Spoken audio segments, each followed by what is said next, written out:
కాసేపట్లో కేంద్ర జలశక్తి శాఖ సమావేశం కానుంది. ఈ సమావేశంలో తెలుగు రాష్ట్రాల ముఖ్యమంత్రులు పాల్గొననున్నారు. బనకచెర్లపై చర్చ అవసరం లేదని తెలంగాణ సర్కార్ ఇప్పటికే స్పష్టం చేసింది. బనకచెర్లపై చర్చకు రాబోమని లేఖ రాసింది. మిగిలిన జల వివాదాలపై చర్చించాలని తెలంగాణ సర్కార్ కోరింది.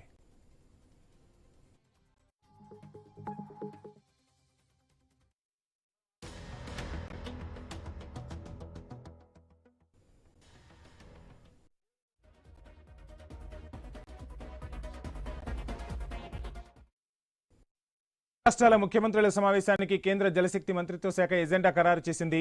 ఆ అంశాలను మంగళవారం సాయంత్రం 2 రాష్ట్రాలకు పంపింది. ఎజెండాలో పలు కీలక అంశాలు ఉన్నాయి. ఆంధ్రప్రదేశ్ ప్రతిపాదించిన గోదావరి బనకచెర్ల ప్రాజెక్ట్, తెలంగాణ ప్రతిపాదించిన వాటిలో పాలమూరు, రంగారెడ్డి, డిండి ఎత్తిపోతలకు అనుమతుల అంశాలను ఎజెండాలో చేర్చారు. శ్రీశైలం అట్టడుగు స్థాయి నుంచి పక్క బేసిన్కు నీటిని మళ్లించడానికి చేపట్టిన ప్రాజెక్టును నిలిపివేయాలని ఆంధ్రప్రదేశ్కు సూచించడం, కృష్ణా ట్రిబ్యునల్ 2 ఎదుట తెలంగాణ వాదనలను ఆమోదించాలని ఆంధ్రప్రదేశ్ను ఒప్పించడం, ఉమ్మడి ఏపీలో చేపట్టిన ప్రాజెక్టులకు తెలంగాణ నీటిని వినియోగించుకునేలా సహకరించడం ఈ అంశాలు ఎజెండాలో ఉన్నాయి.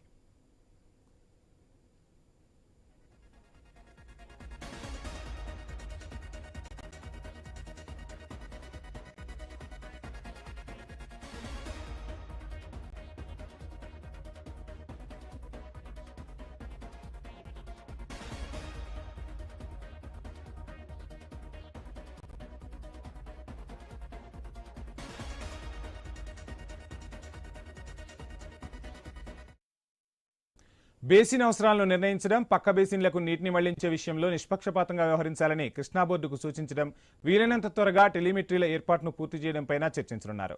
తుంగభద్ర నీటి మళ్లింపునకు సంబంధించిన అంశాలు, శ్రీశైలం ప్రాజెక్టుకు సంబంధించిన అంశాలపై చర్చ జరగనుంది. రాయలసీమ ఎత్తిపోతలపై ఏపీ ఎన్జీటీ ఆదేశాలకు కట్టుబడి ఉండేలా జలశక్తి శాఖ చూడటం, ఎన్జీటీ ఆదేశాల ప్రకారం పనిచేసి తర్వాత అనుమతులకు పర్యావరణ మంత్రిత్వ శాఖను సంప్రదించడం, ఎన్జీటీ ఆదేశాల ప్రకారం పనిచేసేలా కేఆర్ఎంబీ ఆంధ్రప్రదేశ్కు ఆదేశాలు ఇవ్వడంపై చర్చించనున్నారు.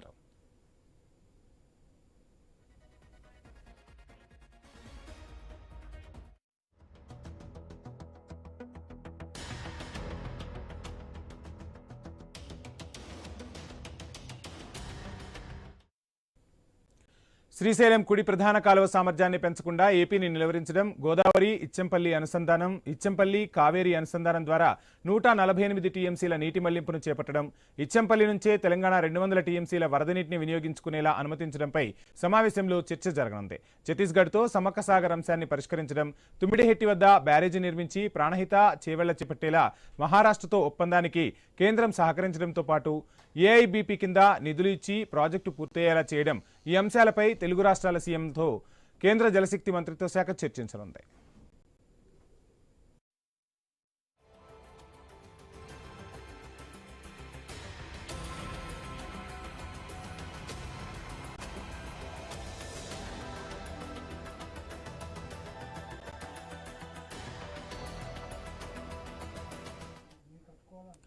కాసేపట్లో కేంద్ర జలశక్తి శాఖ సమావేశం కానుంది. ఈ సమావేశంలో తెలుగు రాష్ట్రాల ముఖ్యమంత్రులు పాల్గొనున్నారు. ఇక కేంద్ర జలశక్తి శాఖ సమావేశానికి సంబంధించి ఫుల్ డీటెయిల్స్ మా ఇన్పుట్ ఎడిటర్ శ్రీకాంత్ అందిస్తారు. శ్రీకాంత్, చూస్తూ ఉన్నాం మొత్తంగా తెలుగు రాష్ట్రాల మధ్య జల వివాదాల పరిష్కారానికి సంబంధించి భేటీలో చర్చ జరిగే అవకాశాలు కనిపిస్తున్నట్టుగా ఉంది. సింగిల్ ఎజెండా ఏపీ ప్రతిపాదించినట్టుగా తెలుస్తుంది. ఇక బనకచెర్లపై అసలు చర్చే అవసరం లేదని కేంద్రానికి తెలంగాణ తెగేసి చెప్పింది. సో ఎలా చూడొచ్చు ఈ అంశాలను, ఏం చర్చించబోతున్నారు, డీటెయిల్స్ ఏంటి? Good afternoon. సో తెలుగు రాష్ట్రాల మధ్య ఉన్నటువంటి కేఆర్ఎంబి, జిఆర్ఎంబి అంటే కృష్ణా నది జలాలకు సంబంధించి, గోదావరి నది జలాలకు సంబంధించి, మరి ముఖ్యంగా దీంట్లో గోదావరి నదిపై కడుతున్నటువంటి బనకచెర్ల ప్రాజెక్ట్ ఏదైతే ఉందో ఆ నీటి వ్యవహారాలకు సంబంధించి కీలక భేటీ జరుగుతోంది. సో జలశక్తి మంత్రి ఆధ్వర్యంలో ఆంధ్రప్రదేశ్, తెలంగాణ ముఖ్యమంత్రుల సమావేశం జరగడానికి ఒక వేదిక అయితే ఏర్పాటు కావడం జరిగింది. దీంట్లో బనకచెర్ల ప్రాజెక్టు పై చర్చించాలంటూ ఒక సింగిల్ ఎజెండా ప్రతిపాదించింది ఆంధ్రప్రదేశ్ ప్రభుత్వం. సో బనకచెర్ల పైన చర్చ అవసరం లేదంటూ కూడా కేంద్రానికి లేఖ రాయడంతో పాటు 9 ప్రాజెక్టులకు అనుమతులు కావాలి, జాతీయ హోదాను కూడా కల్పించాలి అంటూ కూడా ఈ తెలంగాణ రాష్ట్ర ప్రభుత్వం చెప్తున్నటువంటి పరిస్థితి. అయితే ఎట్టి పరిస్థితుల్లో బనకచెర్ల ప్రాజెక్టును ఒప్పుకునే ప్రసక్తే లేదని మాత్రం తెలంగాణ ప్రభుత్వం చెప్తోంది. గోదావరి బనకచెర్ల ప్రాజెక్టు ఒకటే ఎజెండాగా పెడితే మాత్రం చర్చలకు రాలేమంటూ కూడా ఇప్పటికే కేంద్ర ప్రభుత్వానికి తేల్చెప్పేసింది. అట్లాగే ఇప్పటికే తెలంగాణకు సంబంధించి కృష్ణా జలాలను చంద్రబాబు, జగన్ అక్రమంగా తరలించుకోపోయారని కూడా ఆరోపించారు ఇటు తెలంగాణ నుంచి. ఇక భవిష్యత్తులో కూడా గోదావరి నది పైన నాసిక్ లో ప్రాజెక్టు కడితే ఎండిపోతుంది, అప్పుడు తెలంగాణ పరిస్థితి ఏం కావాలంటూ కూడా ఒకవైపు తెలంగాణ నుంచి వినిపిస్తోంది. మరోవైపు అటు కాళేశ్వరం ప్రాజెక్టు కూడా దేశంలోనే ఒక పెద్ద వింత, అది కూలిపోతే ప్రపంచంలోనే పెద్ద వింత అవుతుందంటూ కూడా ఆయన ఇప్పటికే కామెంట్ చేయడం జరిగింది. సో ఇట్లాంటి నేపథ్యంలో రెండు రాష్ట్రాలకు సంబంధించి ఇద్దరు ముఖ్యమంత్రులు చేస్తున్నటువంటి ఈ కామెంట్ అంటే ఇప్పుడు జరగబోయేటువంటి ఈ చర్చ మాత్రం నిజానికి కొంత ఉత్కంఠగానే ఉంది. సో ఇప్పటికి ఈ పద్ధతి చూసుకుంటే గనక ఢిల్లీకి చేరుకున్న తర్వాత ఈ ముఖ్యమంత్రుల భేటీ తర్వాత కృష్ణా గోదావరి బేసిన్ లో ఉన్నటువంటి అన్ని పెండింగ్ అంశాలు ఏవైతున్నాయో వాటిపైన చర్చ జరగాలి. గోదావరి బనకచెర్ల ప్రాజెక్ట్ అంశాన్ని పూర్తిగా కూడా పక్కన పెట్టాలంటూ కూడా తెలంగాణ ప్రభుత్వం ఇప్పటికే చెప్పడం జరిగింది. అయితే గోదావరి మిగులు జలాలను పూర్తిగా వినియోగించుకునే హక్కు ఏపీకి ఉందంటూ కూడా అటు ఆంధ్రప్రదేశ్ రాష్ట్ర ప్రభుత్వం చెప్తోంది. ఇట్లా నేపథ్యంలో ఈ భేటీలో అటు రేవంత్ రెడ్డితో పాటు ఆంధ్రప్రదేశ్ ముఖ్యమంత్రి చంద్రబాబుతో పాటు రెండు రాష్ట్రాల ఇరిగేషన్ శాఖ మంత్రులు ఉన్నతాధికారులు పాల్గొనబోతున్నారు. ఈ సమావేశ ఎజెండాలో గోదావరి బనకచెర్ల ప్రాజెక్టు అంశం పక్కన పెట్టాలంటూ కూడా నిన్ననే అంటే 15వ తారీఖు రోజే జలశక్తి కార్యదర్శికి తెలంగాణ పిఎస్ నుంచి లేఖ కూడా వెళ్ళడం జరిగింది. గోదావరి కృష్ణా బేసిన్లలో తెలంగాణకు సంబంధించి పెండింగ్ లో ఉన్నటువంటి అంశాలను కూడా చర్చించి పరిష్కరించాలంటూ కూడా కేంద్ర జలశక్తి శాఖ మంత్రికి ఉత్తమ్ కుమార్ రెడ్డి కూడా ఇప్పటికే లేఖ రాయడం జరిగింది. అయితే మరోవైపు అటు కేంద్ర హోంశాఖ మంత్రి అమిత్ షా తోటి కూడా ఆంధ్రప్రదేశ్ ముఖ్యమంత్రి భేటీ కావడం చాలా భేటీ అయినటువంటి క్రమంలో కూడా బనకచెర్ల ప్రాజెక్టు పైన చంద్రబాబు కీలక వ్యాఖ్యలు చేశారు. కరువు ప్రాంతమైనటువంటి రాయలసీమకు నీళ్లు అందించడమే లక్ష్యం, బనకచెర్ల పోలవరం ప్రాజెక్టు కూడా నిర్మాణం అందుకే అన్నారు. సముద్రంలోకి వేస్టేజ్ గా పోతున్నటువంటి నీరు ఏదైతుందో వాటిని ఉపయోగించుకోవడానికి 81,000 కోట్ల రూపాయల అంచనా వ్యయంతో ఈ కర్నూలు జిల్లాలో బనకచెర్ల రెగ్యులేటర్ దగ్గర 200 టీఎంసీల నీటిని తరలించేలాగా ఈ లింక్ తీసుకొచ్చినట్టు కూడా అమిత్ షా తోటి ముఖ్యమంత్రి చంద్రబాబు నాయుడు చెప్పడం జరిగింది.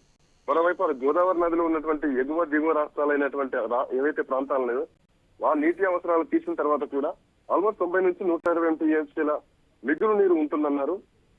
అయితే చివరి రాష్ట్రంగా గోదావరి మిగులు జలాలను పూర్తిగా వినియోగించుకునేటువంటి హక్కు కూడా ఆంధ్రప్రదేశ్ కి ఉంది అంటూ చంద్రబాబు స్పష్టం చేస్తారు. అయితే ఇవాళ జరిగబోయేటువంటి సమావేశంలో ఎట్లాంటి నిర్ణయాలు ఉండబోతున్నాయి అన్నది చూడాలి మనకి. రైట్ శ్రీకాంత్, ఇంకొక అంశాన్ని కూడా చూస్తున్నాం. ఒకవైపు రెండు రాష్ట్రాల ముఖ్యమంత్రుల సమావేశం జరుగుతూ ఉంటే ఈరోజు మాజీ ముఖ్యమంత్రితో హరీష్ రావు భేటీ అయ్యారు బనకచెర్ల ప్రాజెక్టుకు సంబంధించి. అదేవిధంగా తెలంగాణ నీటి వాటాలు నీటి కేటాయింపులకు సంబంధించి కూడా ఇరువురు నేతలు చర్చించినట్టుగా తెలుస్తుంది. సో అంటే ఏదైతే మన నీళ్లు నిధులు నియామకాలు అనే ఏదైతే ట్యాగ్ లైన్ ఉందో ఆ నీళ్లు అనేది తెలంగాణకు చాలా కీలకం. సో అటువంటి నీళ్ల విషయంలో ప్రతి ఒక్కరూ కూడా అప్రమత్తంగా ఉండాలి అన్నట్టుగా మాజీ సీఎం ఈ సమావేశాన్ని నిర్వహించినట్టుగా తెలుస్తుంది. ఏమైనా అప్డేట్స్ ఉన్నాయా?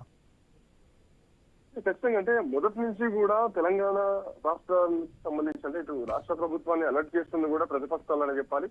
టీఆర్ఎస్ పార్టీ మొదటి నుంచి కూడా బనకచెర్ల ప్రాజెక్టును వ్యతిరేకిస్తూనే ఉంది. ఒకవేళ బనకచెర్ల ప్రాజెక్టు ఓకే అయితే గనక తెలంగాణలో గోదావరి నదీ జలాలకు అంటే అవుతుంది. సో నికర జలాలు కూడా లేకున్నటువంటి పరిస్థితి వస్తుంది. తెలంగాణలో ఉన్నటువంటి కొంత భాగం అంటే వరంగల్, మంచిర్యాల, రామగుండం, ఆదిలాబాద్, కరీంనగర్ ఈ జిల్లాలన్నీ కూడా తాగునీరు ఎండిపోయేటువంటి ప్రమాదం కూడా ఉంటుందంటూ కూడా తెలంగాణ రాష్ట్ర ప్రభుత్వం నుంచి వినిపిస్తోంది. సో ప్రతిపక్షం కూడా ఈ అంశాన్ని మొదటి నుంచి ఎండగడుతూనే ఉంది. సో ఇప్పుడు కేసీఆర్ దృష్టిలో కూడా ఉంది. దీనిపైన ఇప్పటికే ప్రతిపక్షాలు కూడా గొంతెత్తుతూనే ఉన్నాయి. బనకచెర్ల కడితే గనక ఖచ్చితంగా అది రేవంత్ రెడ్డి ప్రభుత్వానికి చాలా పెద్ద ఎదురు దెబ్బగా మారేటువంటి ప్రమాదం ఉంటుంది.